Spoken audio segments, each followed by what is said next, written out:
All right, so good evening. Thanks to those of you who are joining live, and for those of you who are watching the recording, I appreciate it.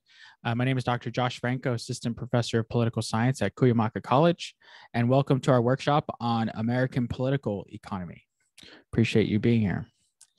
So, American Political Economy is a new workshop series that's focused on defining, exploring, and discussing American political economy from the point of view of different individual, group, and organizational entities at the local, state, and national level using historical and contemporary news and events. Our schedule for our workshop has been the following. So, in week one, we gave an overview. Week two, we talked about the major questions doctrine. Last week, we talked about Bruce's Beach. And today we'll be talking about the American Rescue Plan. So let's go ahead and jump right into the week four. And I'll go ahead and full screen. Okay. Actually, let me just double check that I have everything squared away. Okay, great. So week four, the American Rescue Plan. So by the end of this workshop, you'll be able to do the following. First is to describe the American Rescue Plan. Secondly is to explain how the American Rescue Plan relates to at least one of the four APE areas. And then lastly is to explain how the American Rescue Plan can be viewed by individuals, groups, or organizations at the local, state, or national level. So let's go ahead and jump right in. So what is the American Rescue Plan? Well, the American Rescue Plan of 2021 is providing direct economic assistance and relief to American workers, families, small businesses, and industries. The American Rescue Plan continues many of the programs started by the CARES Act of 2020 and the Consolidated Appropriations Act of 2021 by adding new phases, new allocations, and new guidance to address issues related to the continuation of the COVID-19 pandemic. Essentially, this was the U.S. federal government's response, third response to COVID-19 pandemic. The American Rescue Plan also creates a variety of new programs to address continuing pandemic-related crises and fund recovery efforts as the United States begins to emerge from the COVID-19 pandemic. The Rescue Plan was passed by Congress on March 10th, 2021, and signed into law on March 11th, 2021. And for more information, you can check out the White House's American Rescue Plan webpage that talks about how this relates to everyday folks like you and me. And you can also check out the U.S. Department of Treasury's fact sheet on the American Rescue Plan. So it goes into detail about what it does. What we'll be focusing on today is what's called the State and Local Fiscal Recovery Fund, which we'll get to in about a moment. Or I'll get to next. So the law itself, there are restrictions on how the state and local fiscal recovery funds are available. So I'm going to go ahead and open up this first page by the U.S. Department of Treasury as well that talks about the state and local fiscal recovery funds. So I'm going to go ahead and have these first few lines read to us. The Coronavirus State and Local Fiscal Recovery Funds, SLFIF, program, a part of the American Rescue Plan, delivers $350 billion to state, local, and tribal governments across the country to support their response to and recovery from the COVID-19 public health emergency. The SLFIF program provides governments across the country with the resources needed to fight the pandemic and support families and businesses struggling with its public health and economic impacts, maintain vital public services, even amid declines in revenue resulting from the crisis, build a strong, resilient, and equitable recovery by making investments that support long-term growth and opportunity. So that's just a top-level overview of this state and local fiscal recovery funds. The key thing here is that it's $350 billion. I mean, it's a lot of money. Nothing to scoff at. And so with that money, it's important to point out that the law itself has restrictions on how it's used. And I'm citing, it's called HR 1319 or House of Representatives 1319 or Bill 1319, the American Rescue Plan Act. And this is a pretty complicated piece of legislation. I'll go ahead and open up congress.gov, which serves as a repository for legislation and bills. And we'll go ahead and pull up the text. And I'll just kind of scroll through this to show you how complicated it is. basically any bill has an enactment clause, and then it'll, in this case, be broken down into the following. So section 1, short title. Let me zoom in a bit since that's a little hard to read. Table of contents. So this bill includes a number of titles. So titles are like chapters that a bill is organized into. So Title 1 is Committee on Agriculture, Nutrition, and Forestry, which includes at least 2 subtitles. Title 2 is the Committee on Health, Education, Labor, and Pensions, which includes several subtitles.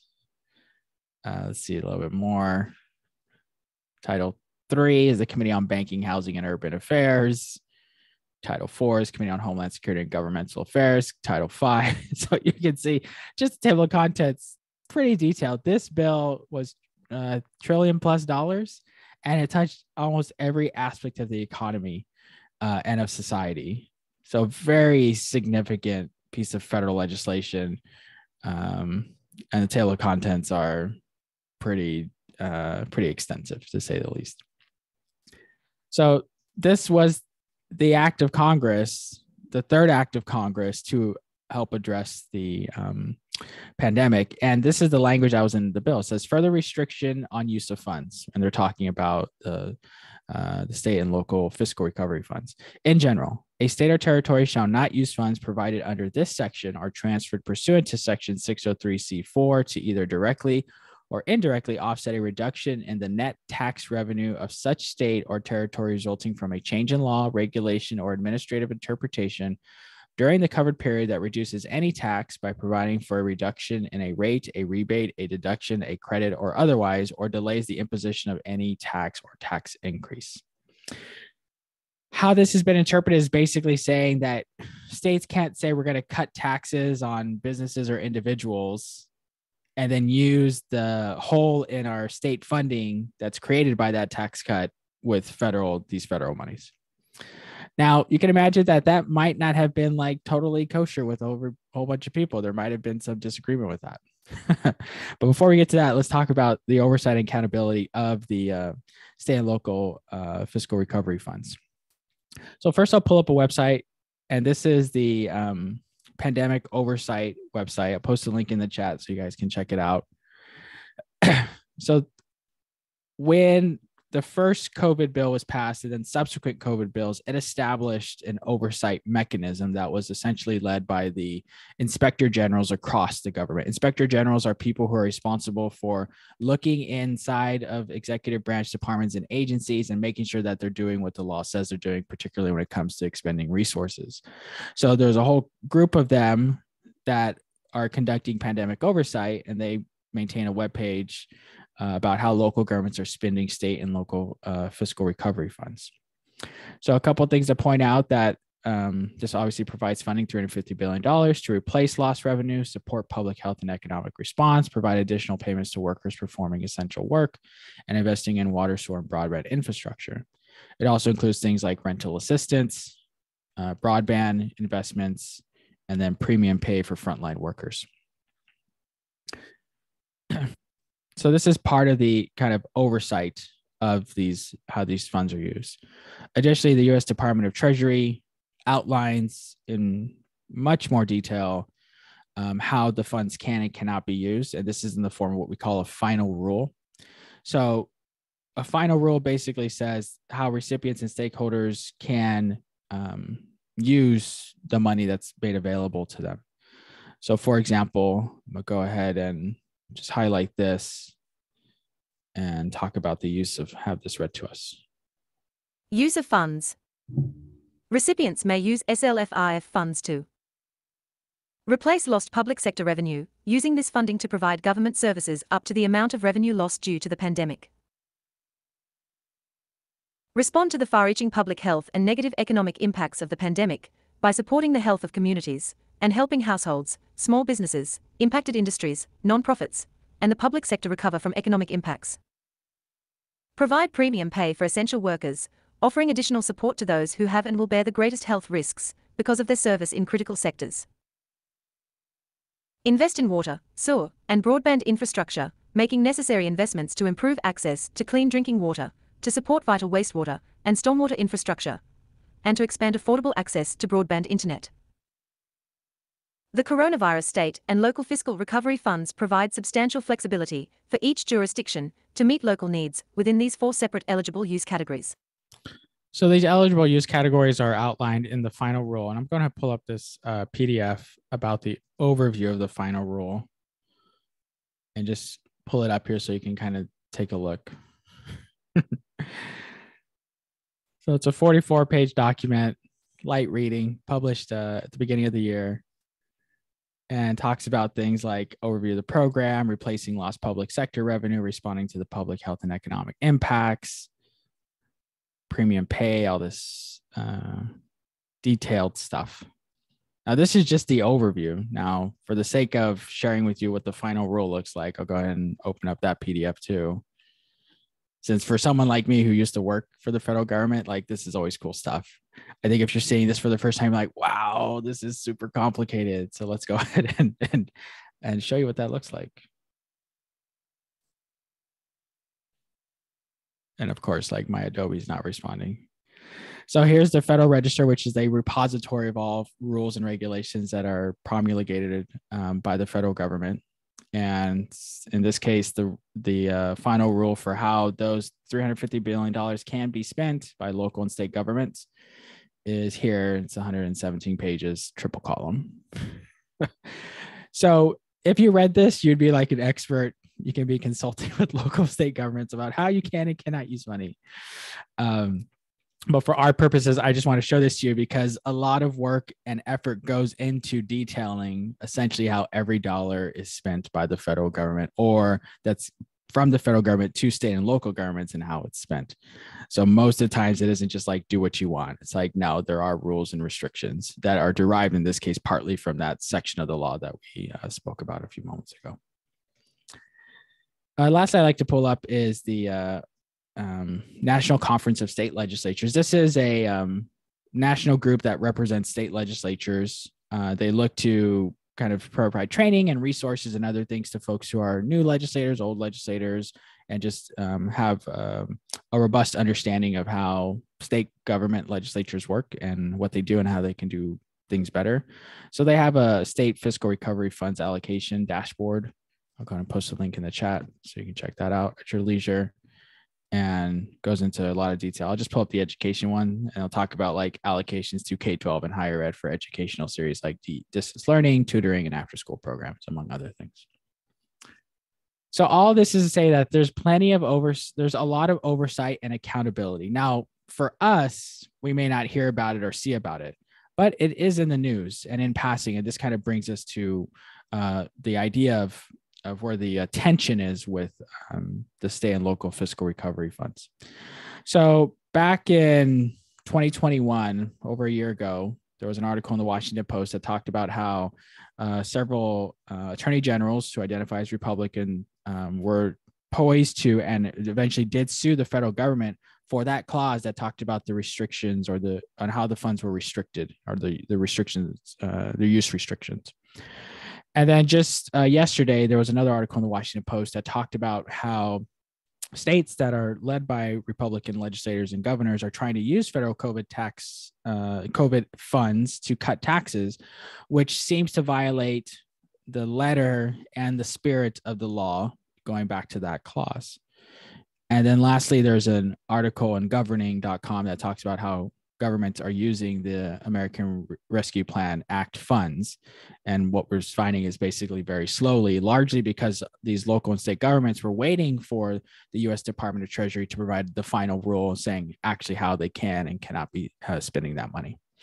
But the point here is that there's a tension, right? So when we think about American political economy, the essence of it is how governments and markets interact. And then we'll look at it from these 4 different prisms in a moment. But here we're seeing not just the interaction with the market, but it's the interaction within the government, both at the federal and at the state levels, and how that kind of creates some of these questions about how things are, how things work, or in some cases, maybe how they're not working, depending on the perspective you're taking. So given that, what's the relation of American political economy to the American Rescue Plan? Let me go ahead and just change one thing here. I noticed a typo. I want to make sure I correct that right away. Okay. So recall that there's 4 areas of APE: the role of organized economic interest, the embeddedness of race in American capitalism, America's spatial economy, and the coalitional dynamics through an APE lens. So first, with the role of organized economic interest, I just point out here that that article in the Washington Post from yesterday talks about how states led by Republican governors and or legislators are trying to use the federal money for tax cuts. At first glance might say, well, if they're talking about how a state government wants to use money, that doesn't seem to be an economic interest in the traditional sense of saying like a business or kind of other group. But I would argue that when you look at how state governments act and behave, in some ways, it's not just in the interest of the state, it's in the interest of the stakeholders or the economic interest within that state.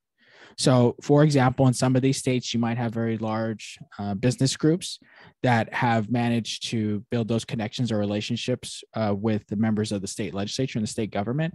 And what they're asking for is to say, hey, we need relief because we're struggling. And there might be restrictions, there might be these things, but you know what? We need the financial relief now, and you guys can go and have your arguments in the courts between you and the federal government. But us as businesses in your state kind of, help us out now, as opposed to waiting until this gets worked out in the judicial process. So the role of organized economic interest, in this case, I'd put here that economic interests can function through state governments, and then that results in some kind of tension with the federal government. Next, in the embeddedness of race in American capitalism, this kind of brings up the question of the letter and the spirit of the American Rescue Plan, and then how it's being used in some of these states. So the American Rescue Plan made it clear that there wanted to be direct benefits to people, right? Obviously, it provided direct financial assistance in the form of checks if you had children, or to small businesses in the form of loans or forgivable loans, rental assistance, mortgage deferments, whole range of things. So direct benefits to people. Now, if you think about tax cuts, they don't necessarily go to people. They might go to businesses or to corporations. So there's a disconnect here with respect to how the American Rescue Plan was sought to kind of promote this, but it's actually going towards this. So promoting direct benefits, but instead tax cuts based largely on what state governments are doing. Now, you might be asking, so how does this relate to race and other things? Well, we know here that sometimes governments will use not direct benefits to assist people, but they'll try to use other financial mechanisms to help other people. And sadly, what we've seen is that if it's a direct benefit, and it might be viewed either directly or subconsciously as benefiting other groups or not in the majority groups, then you'll find a way to not provide that benefit. To say it a little more sharply, because I think that's kind of a little vague, is say if the money isn't going to people like you, then you don't want it to go to people that are different from you. You want it to go to things that you will be benefiting from. So, for example, giving a tax cut to businesses, we know would disproportionately impact one group of people compared to others. And so if we're seeing states promoting tax cuts as opposed to direct benefits, this might be a subtle and subtle way that the embeddedness of race in American capitalism kind of operationalizes itself. So in other words, federal government gets states money, and the states money have a choice to say, give it to tax cuts to businesses or give it to the people directly. You might see them say, well, let's give the tax cut to businesses.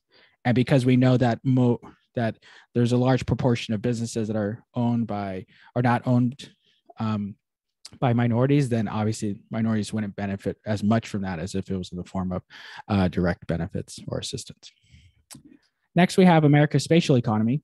So here we're seeing state-by-state variation in the use of the state and local fiscal recovery funds. And recall that basically the spatial political economy is that each jurisdiction can decide how it wants to do it. So this state might say we want to give direct benefits, and this state says we want to give more tax cuts. And before you know it, we're seeing the spatial economy kind of play out in this patchwork, this quilt across the country. Lastly, with coalitional dynamics through the APE lens. So we can see the points of view of different groups like the U.S. Chamber of Commerce, which is a prominent national business centric group, the National Conference of State Legislatures, the National League of Cities, and the like. And this is all to say that anytime the federal government gets a chunk of resources to state and local entities, you're going to see these coalitions kind of dynamically move in order to secure those resources for themselves. So like, for example, cities lobbied to get some of this money directly to them. So one way of thinking about it is that the federal government could say, you know what, here's all this money, we're going to give it to states, and then states will give it to local governments. But we also saw that what happened is that the federal government's giving money, and some of it's going to go to states, and some of it's going to go to local governments, which means that this local governments don't have to rely on the states to give them the money. So that direct connection. So this is a part of these coalitional dynamics, because traditionally you see this situation on the, make it different in color here. Normally you see this, right? Federal to state to local, but what we saw with the American Rescue Plan is federal government's giving to both the state level and the local level simultaneously. So what are some perspectives and levels we can take a look at? So we'll kind of focus on this case, the individual and group this week. So at the individual level, you might be saying, what's my city doing with the state and local fiscal recovery money? How much did they get and what are they spending it on, right? That's a question I think any of us would have.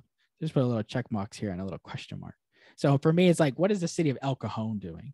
Or what is the county of San Diego doing with the money, right? Let's not just assume that they're doing something good or bad based on our views or perspectives or ideologies. Let's ask the positive question, what are they doing with it? And then we go and find out. Next, you have like the California Department of Finance. This is the chief budget arm of the state, the executive branch, I should say, of the state of California. And they keep track of what the state is doing with respect to those monies. And then at the national level, as we pointed out earlier, the pandemic oversight website and this group of inspector generals are keeping an eye on how the federal government's doing things and also how the state and local governments are doing things.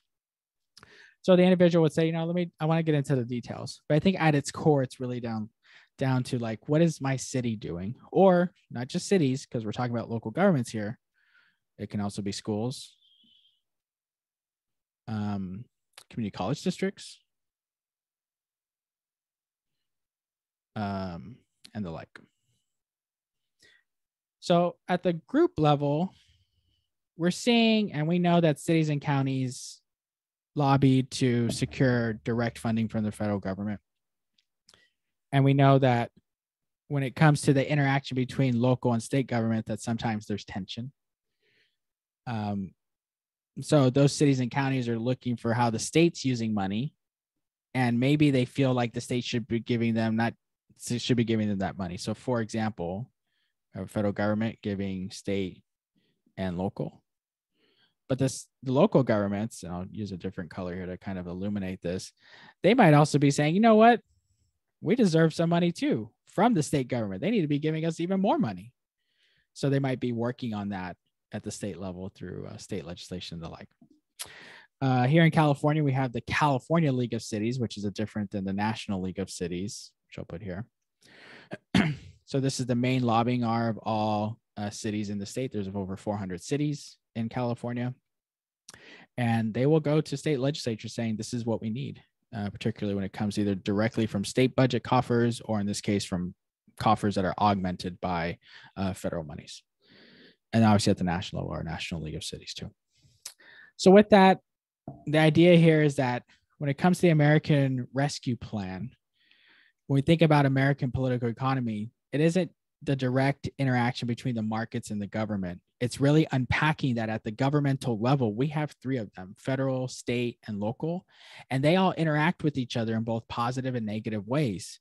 Knowing that they're embedded in this broader system and that there's these conscious and unconscious biases that influence decision-making, knowing that, right, the question for us is like, really, I think at the end of the day, so how are they spending this money?